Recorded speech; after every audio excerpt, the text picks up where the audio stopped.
pensou que a redução da sua conta de luz no verão, por causa do ar-condicionado, e para quem mora nos lugares mais frios, a conta do aquecimento pode ficar mais barata e a solução pode estar bem embaixo dos seus pés? É sobre isso que nós vamos falar no programa de hoje do canal Iotermo, sobre climatização geotérmica. E nós temos dois convidados no programa de hoje. A professora Verônica Rojas, que vai estar comigo ajudando a entrevistar o nosso convidado principal. A professora Verônica é da Universidade Paraguaio-Alemana, em São Lourenço, no Paraguai. Ela é engenheira civil, ambiental. E nós dois vamos estar entrevistando o professor Alberto Hernandes Neto. Alberto é engenheiro mecânico, tem graduação, mestrado e doutorado pela Universidade de São Paulo, também livre docência em engenharia mecânica pela Universidade de São Paulo, onde ele é professor associado. O interesse de Alberto é na parte de climatização geotérmica, eficiência energética e trabalha com a parte de simulação nesses temas. Bom, em primeiro lugar, eu gostaria de dar as boas-vindas à Verônica. Verônica, seja muito bem-vinda ao canal Iotermo. Muchas gracias, profesor Marcelo. Realmente un honor y una alegría poder estar participando de la entrevista hoy. La climatización geotérmica tiene mucho que ver con la sostenibilidad, así que estoy muy interesada. Muito obrigado, Verônica. E vamos dar também as boas-vindas ao professor Alberto Hernandes Neto, já emendando a primeira pergunta: o que é a climatização geotérmica? Obrigado aí, Marcelo, Verônica, pela oportunidade de poder falar. Obrigado a todos aí do canal Iotermo, né? Agradeço aí para a gente falar um pouquinho de um assunto que é bastante caro para mim, porque eu gosto, é uma área que eu entendo que tem um potencial muito grande para desenvolvimento aí, tanto no Brasil quanto no exterior, né? Climatização geotérmica, na verdade, a gente, observando um sistema de ar-condicionado convencional, normalmente o que acontece é que você faz a rejeição de calor do ar-condicionado ou para o ar, né, a gente chama de condensação a ar, ou para torres de resfriamento com condensação a água. A questão da climatização geotérmica é que eu faço a rejeição de calor para o solo, tá? E aí nós estamos falando de profundidades da ordem de 30, 40, 50 metros. Né? É o que o pessoal na área de geotermia chama de geotermia de baixa profundidade. Né? Então, o que quer dizer? Pode ter poços com profundidades maiores, mas aí o foco está muito mais na parte de produção de energia, em que você atinge camadas com temperaturas mais altas, e aí você produz vapor. No caso da geotermia, você está com profundidades baixas, né? 30, 40, 50 metros, e aí as temperaturas, qual que é a grande vantagem? Né? É que eu consigo, com essa rejeição de calor, rejeitar esse calor para um meio, que é o solo, a uma temperatura mais baixa. Né? Se você for comparar, por exemplo, com as temperaturas do ar durante o verão, nós vamos ter verões aí com temperaturas médias de 26, 27, 28 graus, enquanto que o solo está a partir de 5, 6 metros de profundidade, já tem temperaturas, por exemplo, aqui em São Paulo, da ordem de 22, 23 graus. Então, o que eu consigo? Uma temperatura mais baixa. Do ponto de vista termodinâmico, eu vou rejeitar calor para um meio a uma temperatura mais baixa, então a eficiência do meu sistema aumenta.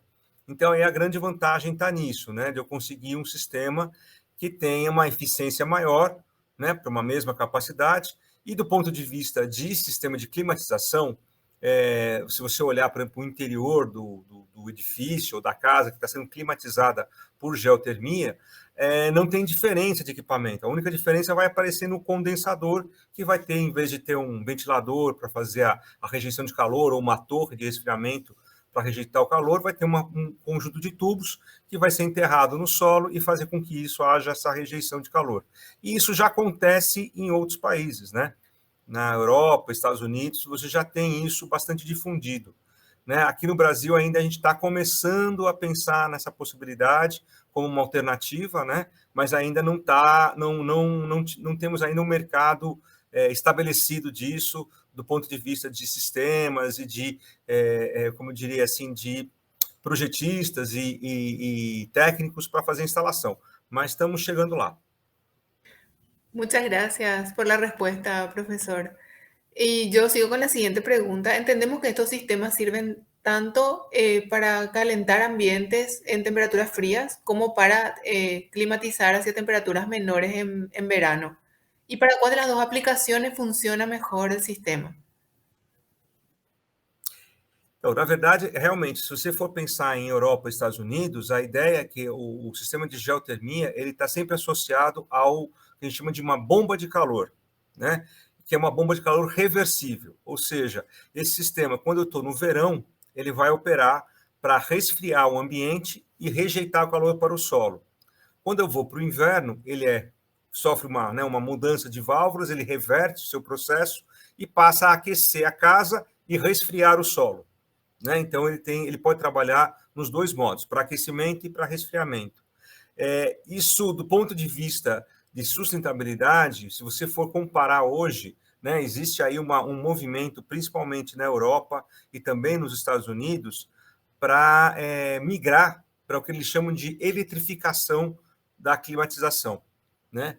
Ele já tem, no caso, o sistema de ar-condicionado para o resfriamento, mas muitas casas e edifícios acabam adotando para o aquecimento sistemas ou com gás, ou com óleo, e assim por diante.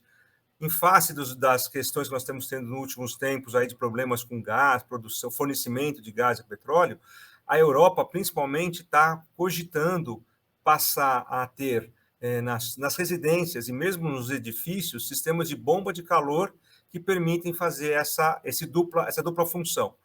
Resfriar no verão e aquecer no inverno. E baseado tudo isso na eletrificação. E aí, se essa bomba de calor ela pode também ser, né, condensação a ar, condensação a água ou geotérmica. E aí existem vários projetos que o pessoal está trabalhando, principalmente na França, na Alemanha tem alguma coisa também, voltada a fazer resfriamento ou a climatização de residências e edifícios com bombas de calor reversíveis geotérmicas. Né? No caso nos Estados Unidos, o foco maior está em residências. Né? E a ideia é justamente essa. Como eles têm um inverno rigoroso, eles podem trabalhar alternadamente. Isso tem uma vantagem, porque quando você usa, como é o nosso caso do Brasil, por exemplo, né? A gente tem muito mais demanda por resfriamento. Né? Os nossos invernos não são tão rigorosos e muitas vezes a gente não depende tanto de aquecimento de ambientes, né, de edifícios. Então, a gente tem muito mais rejeição de calor. Então, a gente tem uma tendência a ter um aumento mais acelerado da temperatura do solo. Né? Então, a gente até que é diferente na Europa e nos Estados Unidos. Que aí o que vai acontecer é que eu vou ter eu posso fazer essa alternância de cargas de aquecimento e resfriamento, então a gente consegue manter o solo com uma temperatura uniforme por mais tempo. Porque se eu só rejeitar calor, com o tempo, e nós estamos falando de 15, 20 anos, pode haver um aumento da temperatura local do solo por conta dessa rejeição muito intensa de calor. Mas a gente já está fazendo alguns estudos aqui em São Paulo, né, junto também com colegas da Universidade de São Carlos, em que a gente verifica se a gente fizer uma intermitência, mesmo que a gente só use para resfriamento, mas faça alternância de ligar e desligar o equipamento, esse efeito de aumento de temperatura não é tão significativo. Então, a gente entende que existe aí um potencial interessante para usar isso, normalmente para as duas condições, tanto para aquecimento quanto para resfriamento, e isso é muito comum de ser feito aí fora. Com um sistema desses, faz falta ter um ar-condicionado convencional em casa ou ele dá conta do recado? Não, ele vai substituir, na verdade, o ar-condicionado convencional. A ideia é que você, do ponto de vista do ambiente interno, onde vai ser feita a climatização, o usuário não vai perceber a diferença se eu estou fazendo a rejeição de calor para o ar, ou para a água, ou para a geotermia. O que ele vai sentir a diferença vai ser na conta de energia elétrica, como você falou no começo, Marcelo. Que aí, como o sistema de geotermia ele rejeita calor a uma temperatura mais baixa, eu consigo aumentar a eficiência do meu sistema. E aí tem estudos que mostram que, dependendo da relação entre a temperatura externa e a temperatura de solo ao longo do ano, você pode ter aumentos de eficiência de até 40%. Então, se você comparar hoje, por exemplo, para dar um exemplo aqui mais de Brasil, né? Se for instalar um sistema de ar-condicionado numa residência com 4 pessoas operando de 6 a 8 horas por dia, a sua conta de energia elétrica vai subir entre 20% e 25%, aproximadamente, né? Com a geotermia, esse aumento seria da ordem de 8% a 10%. Sempre vai haver um aumento desse consumo, porque não tem jeito, você está colocando uma casa que não tem ar-condicionado, quando você coloca o ar-condicionado, há um aumento de consumo. Com a geotermia, esse aumento é menor, da ordem de 10% em média, 10% a 15%, contra entre 20% a 30% numa residência. Então, são números. Eu estou falando assim de modo geral, para as pessoas terem uma ideia de ordem de grandeza, mas isso depende muito das condições do solo, do clima externo e de como você usa o ar-condicionado, né? Mas esses são os valores que a gente tem encontrado aí nos estudos que a gente tem feito aqui em São Paulo. Está, muchas gracias por la respuesta. Y queríamos seguir preguntándole, ¿hay países donde estos sistemas ya son comunes, comúnmente construidos, comúnmente aplicados? Então, se a gente for olhar assim, em termos de distribuição de capacidade instalada desses sistemas no planeta, né? Os Estados Unidos ganha de lavada, né? Ele tem uma das, em termos de capacidade instalada, é um dos números maiores, um dos países com maior capacidade instalada. Seguido, aí a gente faz uma distinção, né? Tem a Alemanha, França, Itália, que tem bastante coisa instalada nesse sentido. Aí você vai, em comparação também, em termos de capacidade instalada, o Japão tem alguma coisa de climatização geotérmica, mas no Japão, ele ainda, nessa parte, ele tá um pouco, ainda não está avançando muito, porque eles têm muita coisa na área de geotermia de produção de energia. Então, eles olham a geotermia muito mais na área de produção de energia, né?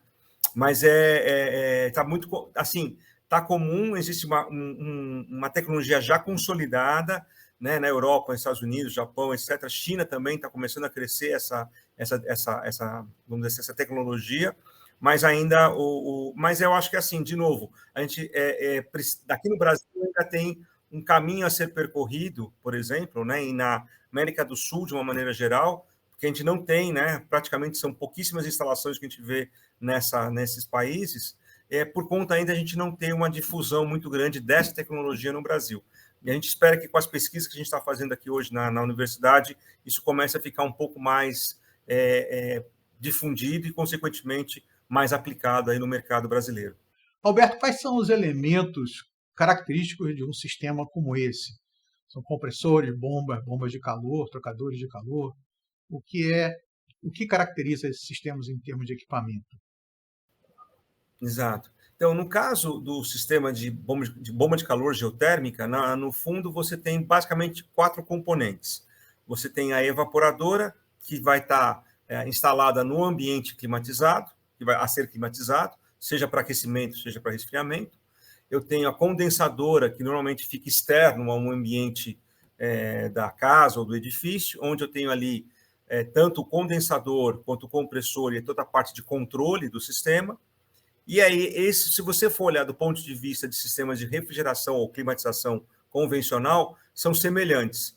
O que vai mudar é a tecnologia que você vai ter no condensador. Aí, no condensador, normalmente, você tem trocadores que são, ou se for para condensação a ar, são tuboletados, se forem condensadores para água, são ou de placa ou de casco e tubo, e se for no caso de geotermia, normalmente são trocadores do tipo casco e tubo, que você vai colocar, em que você faz a passagem da água que resfria, né, que rejeita, que recebe o calor do condensador e leva para o solo. Então, eu tenho uma bomba nessa que faz essa movimentação dessa água, que vai circulando por um circuito fechado para fazer essa troca de calor entre o condensador e o solo.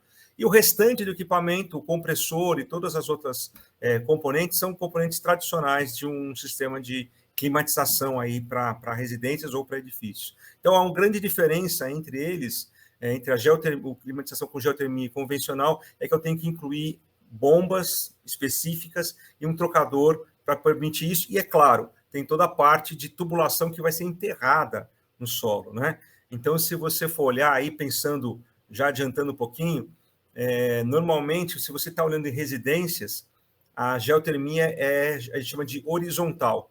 Então, você coloca tubos na horizontal que fazem o trabalho. Então, você tem que ter Então, tem essa parte de tubulação, que você tem que ser enterrada a uma profundidade aí de 4 metros aproximadamente, para fazer essa rejeição de solo. E tem a tubulação vertical, que aí você faz um poço, na verdade, uma furação no solo, e injeta concreto, coloca concreto junto com os tubos em U, que fazem a troca de calor, e isso aí fica uma estaca. É como se fosse uma estaca, né, fincada no seu solo, em que vai fazer a rejeição de calor, né? Mas isso é basicamente o que tem de componentes principais aí do sistema. Necesitamos un área grande de contacto y un suelo de gran conductividad térmica para favorecer la transferencia de calor. La instalación subterránea siempre es un set de tubos. ¿Hay otras alternativas? ¿Hay placas? ¿O hay alguna manera de aumentar la conductividad térmica del sistema? Então, aí é o grande desafio da geotermia, né? Dependendo do solo, se você tiver, por exemplo, um solo mais seco, o nível de condutividade vai ser menor, então eu vou rejeitar menos calor, então eu vou ter uma eficiência menor. Se a gente chama de percolação de água pelo solo, isso melhora a transferência de calor, então a gente consegue aí uma eficiência maior. Então, depende da característica do solo em primeiro lugar. O que a gente está vendo hoje, que na realidade, no início da climatização geotérmica, a gente tinha basicamente 2 tipos, que é o que a gente chamou de tubo horizontal e vertical. E no horizontal, muitas vezes, no caso de residências, o pessoal tinha um sistema que eu uso o termo em inglês, que é slink, que são espirais de tubo que você coloca também no solo e consegue fazer a mesma rejeição, mas é horizontal. Então, você precisa de uma área grande para fazer isso, tá? Então, normalmente, você tem... Essa é uma das grandes desafios também do ponto de vista de climatização geotérmica, aonde colocar os tubos. Então, por isso que muitas vezes a gente tem projetos, e a gente tem um projeto aqui na Poli, aqui na USP, que a gente está utilizando as próprias estacas de fundação do prédio para fazer a climatização. Então, junto com a estaca, né, de concreto, vai junto o tubo em U, e a gente usa a própria estaca para fazer a rejeição de calor. Então, se você tiver um número de estacas suficiente, você consegue até fazer a climatização do prédio. O problema é esse, às vezes o número de estacas é menor do que a necessidade de rejeição de calor. Então, você acaba tendo que colocar algumas estacas adicionais. No caso, o que a gente está vendo também está crescendo o uso em outros tipos de superfícies. Então, a gente tem relatos de projetos, por exemplo, que o pessoal usa as paredes do metrô, isso é em Paris. As paredes dos túneis do metrô, elas recebem tubulação para fazer rejeição de calor, para auxiliar a rejeição de calor do ar-condicionado do metrô. Tá? Existem alguns estudos também sendo feitos em áreas de estacionamento. Então, antes de você finalizar o estacionamento, você coloca a tubulação no solo, cobre, e você usa esta área com rejeição horizontal para fazer a rejeição de calor do sistema de climatização geotérmica. Túneis em rodovias, as paredes, né, dos subsolos de garagens de prédios. Então, está começando a ser desenvolvida uma outra área, que é você começar a utilizar outros elementos do próprio prédio como suporte para colocar os tubos e fazer a rejeição de calor. Então, no começo era só tubo enterrado, ou na horizontal ou na vertical. Agora a gente está começando a enxergar alternativas, e em um dos projetos que a gente está desenvolvendo hoje aqui, né, numa parceria entre aqui a USP, São Paulo, São Carlos e 2 universidades, uma na Escócia e outra na Inglaterra, diferentes configurações de tubos para a gente testar a eficiência com paredes, placas. Então, a gente está tentando analisar outras geometrias para ver qual que seria mais eficiente em qual aplicação. Mas já existem algumas alternativas que não só tubo enterrado na vertical ou na horizontal. Vamos considerar a seguinte situação. No verão, e um sistema desse começa a operar. No início, o solo está frio, mas à medida que a operação vai ocorrendo, vai rejeitando calor para o solo, e suponho a eficiência de refrigeração, de resfriamento vai diminuir por causa disso. Esses sistemas têm a capacidade de operar de maneira ininterrupta, ou, por causa desse efeito que eu comentei, é necessário interromper a operação de tempos em tempos? Então, num primeiro momento, a gente verificava, em alguns casos, que existia um aumento da temperatura. Só que a gente tem que lembrar que nós estamos falando do solo. Então, o solo tem uma inércia térmica muito grande. Então, quando a gente fala de aumento de temperatura, nós estamos falando de começar na temperatura entre 21 e 22 graus, e depois de 15 a 20 anos, essa temperatura passa a ser em torno de 26, 27. Isso era com alguns tipos de sistemas de geotermia. O que a gente está verificando agora, a gente já fez alguns testes, já tem alguns resultados, é que a gente percebe, se você fizer o que a gente chama de uma operação intermitente. Então, você aciona o equipamento por 8, 10 horas, desliga, e aciona no dia seguinte por mais 8, 10 horas. Fazer essa intermitência de liga e desliga, se verifica que o aumento de temperatura, ou esse gradiente de temperatura ao longo dos anos, diminui muito. Então, se eu começar com 21, 22 graus, tipicamente para aqui, para a região de São Paulo, e que se eu tivesse em modo contínuo, eu depois de 15, 20 anos atingiria os 26, 27, com essa intermitência, esse tempo de saturação que a gente chama do solo, né, em termos de temperatura, passa para 30, 40 anos. A gente tem que lembrar que depois de 15, 20, até 25 anos, mas em torno de 20 anos, é a vida útil do sistema de ar-condicionado. Então, depois de 20 anos, você tem que fazer um retrofit de qualquer maneira.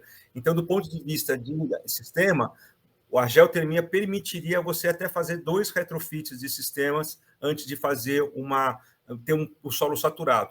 Mas a gente já está verificando que, em alguns casos, com essa intermitência, se ela for bem feita, com um controle adequado, a gente praticamente não altera a temperatura do solo. Então, a gente consegue fazer isso de uma maneira muito mais perene. Então, aí a gente conseguiria, em princípio, se não mudar a demanda de energia, né, de climatização, você pode usar aquele sistema de geotermia por algumas décadas, tá? Sem problema de fazer nenhum retrofit do campo de perfuração, por exemplo. Y en cuanto a los costos y a la dificultad constructiva, profesor, ¿es caro instalar estos sistemas acá en Sudamérica? En Brasil hay empresas que ya se dediquen a la instalación y a la venta. ¿Y es complicado constructivamente? Então, do ponto de vista, como eu falei, do ponto de vista da parte interna do edifício, é um sistema tradicional de ar-condicionado. Então, do ponto de vista da tecnologia, não muda muito. O que muda mesmo é a questão da perfuração ou das valas que têm que ser feitas no campo para poder colocar os tubos. Então, esse que é um dos grandes obstáculos, né? Por isso que a gente está pensando em utilizar as estacas, porque quando você tem que fazer uma perfuração de um poço de 30, 40 metros, por exemplo, com uma geotermia vertical, o custo é muito alto. E não é só no Brasil, é um custo alto de uma maneira geral no mundo. Então, por isso que muitas vezes o que a gente tem visto aí de viabilidade desse tipo de sistema é você conseguir, por exemplo, que as estacas façam parte, né, desse sistema de geotermia, né? Então, a gente sempre cita como meio que icônico, né, o prédio da Google, na Califórnia, de administração da Google, que é todo climatizado por geotermia. Então, eles têm em torno de 3.000 estacas, cada uma de 30, 35 metros de profundidade, que tem capacidade de climatizar todo o prédio. Se você for olhar para o Brasil, hoje, se você fosse instalar um sistema de ar-condicionado num edifício comercial, né, a gente teria o custo de instalação só dos furos, né, com a instalação dos tubos, etc., a perfuração e instalação disso, em termos de valor, é equivalente a um segundo sistema de ar-condicionado. Então, eu tenho o sistema de ar-condicionado que está no prédio, com todos os equipamentos que precisam dele, ele tem um custo X. Eu gasto mais outro X para fazer a perfuração. Então, isso impõe, mesmo com a redução de consumo de energia, o retorno de investimento está gerando hoje, se você for perfurar sem usar estaca, nós estamos levando o retorno de 10 a 12 anos. Se eu uso a estaca, e eu consigo fazer isso incorporado ao custo da fundação do prédio, esse tempo reduz para 6 a 8 anos aqui no Brasil. Porque o custo maior é de perfuração, de você conseguir fazer isso. Do ponto de vista de tecnologia para fazer isso, as empresas de perfuração e de estaqueamento já têm essa tecnologia. A gente tem aqui 2 projetos num centro que eu trabalho de pesquisa, que a gente já desenvolveu com 2 empresas toda a tecnologia para fazer as estacas ou fazer as perfurações.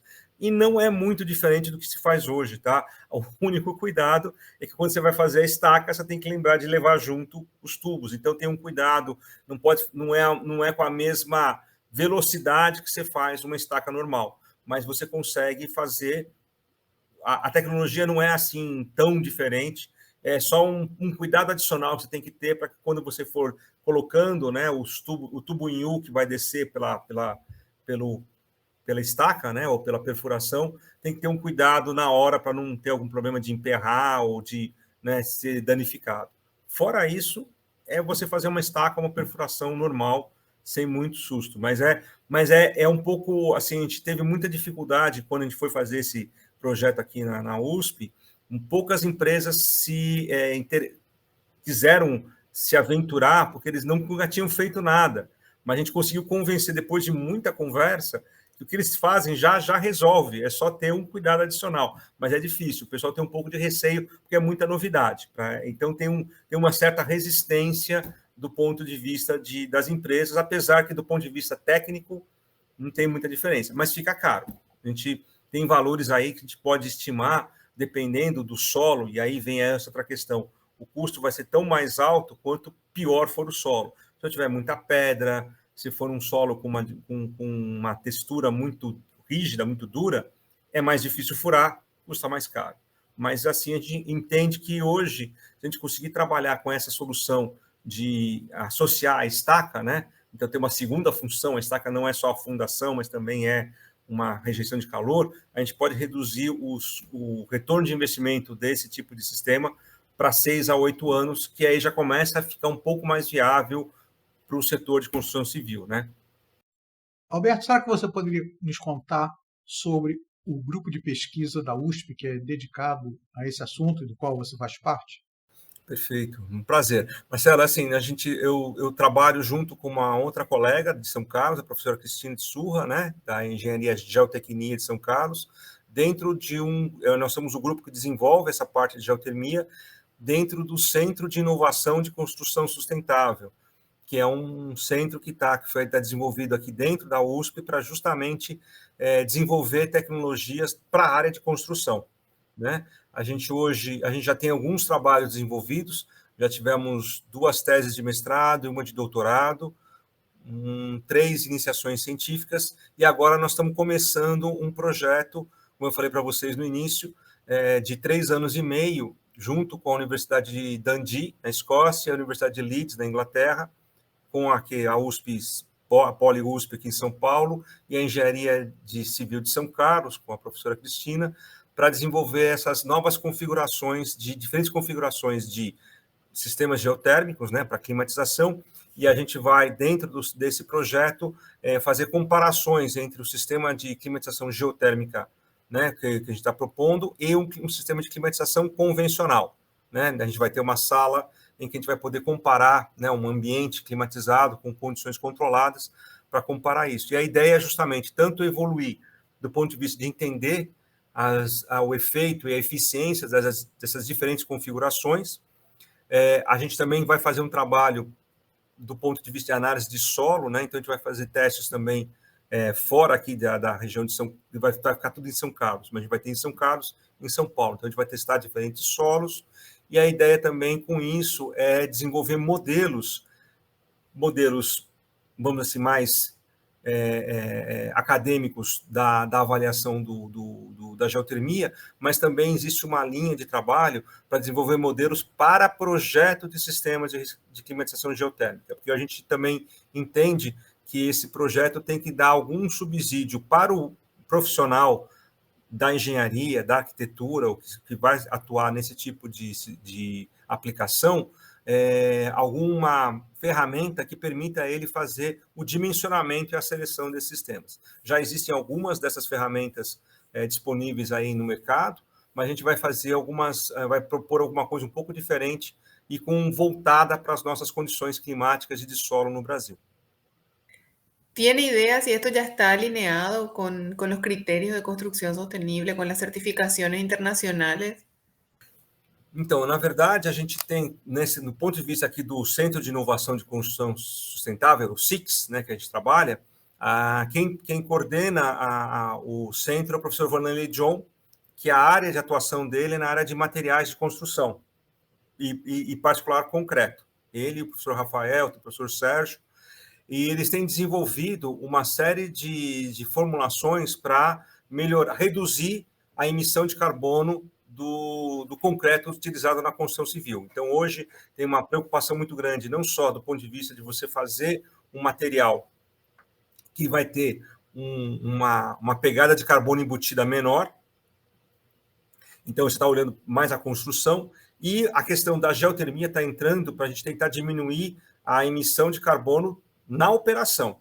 Então, a ideia é que você reduzindo o consumo de energia, você reduz a emissão a emissão de carbono, então você tenta trabalhar isso do ponto de vista. Então, a gente já tem, só para ter uma ideia, esse prédio que a gente está construindo, que tem a geotermia, ele foi projetado para ser um edifício energia zero. Então, a ideia é que ele tem energia zero, e a gente está agora sendo um pouquinho mais ambiciosos, né? E a ideia é ser emissão zero. Esse é mais complicado, mas a gente está tentando ver a viabilidade disso, porque ele vai ter produção de energia renovável em loco, né? Então, a gente vai ter placas fotovoltaicas no prédio, e a ideia é que ele zere isso. A gente está agora tentando trabalhar, ver a possibilidade, dentro da utilização dos materiais e da operação do prédio, que ele também seja emissão zero, né? Ele está muito alinhado com algumas questões. Aqui em São Paulo, por exemplo, São Paulo assinou o acordo C40, né? Em que 40 cidades do mundo se comprometem até 2050 sem emissão zero. E a gente sabe, quer dizer, tem os vários componentes disso, mas as edificações tem um papel muito importante nessa meta, né? Então, a gente está tentando contribuir para isso via melhoria dos materiais que são utilizados na construção e também na sua operação nos sistemas que estão utilizando, não só de climatização, iluminação e assim por diante, né? Então, a gente entende que está muito alinhado com tudo isso. É claro, a gente tem, assim, a nossa meta não é está muito mais associada a tentar mostrar que a gente tem alternativas para reduzir não só a energia, mas também a emissão, e também com isso acaba, até como um objetivo secundário, vamos dizer assim, atendendo muitas das metas de vários processos de certificação que existem aí no Brasil, no mundo, né? Fala aí da certificação LEED, BREEAM, e assim por diante. Então, eles têm aí um alinhamento muito grande. Mas o nosso foco sempre foi assim, a gente não está tão preocupado. Eu acho que o que vai acontecer é que o prédio, ele, em função da tecnologia que está embarcada nele, ele naturalmente vai ser certificado. Então, acho que o nosso foco não é tanto a certificação como um fim, mas a gente vai acabar acontecendo e é muito mais preocupado com a redução do impacto ambiental através de redução de emissão, tanto no carbono embutido na construção, quanto na sua operação.